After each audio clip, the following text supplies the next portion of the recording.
Jesus says something startling on the night before his arrest. If you don't have a sword, sell your cloak and buy one. At first glance, it sounds like a call to violence. But if we read the moment, we realize that's not what Jesus is doing at all. Because only minutes later, when a sword is actually used, Jesus stops it. So what is he saying? Up until this point, the disciples lived under protection. Doors were opened, crowds welcomed them. Provision came easily. Jesus absorbed attention and the danger. But that season has ended.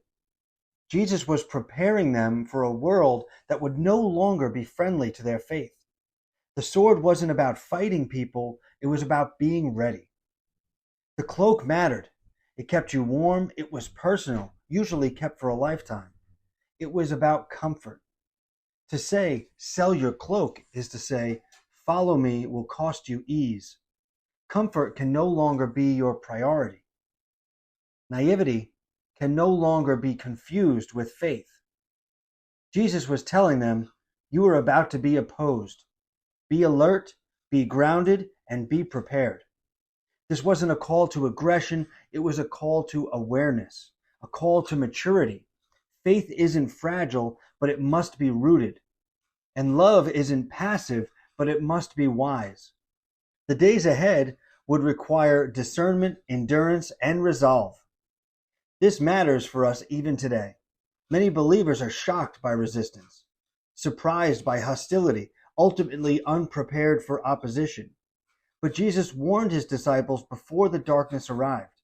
He wasn't taking away their compassion, he was strengthening their spiritual posture. The sword Jesus speaks of is not steel, it's truth, discernment, and readiness.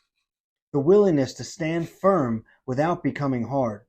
It's the understanding that faith doesn't mean ignorance of the cost. So hear this clearly.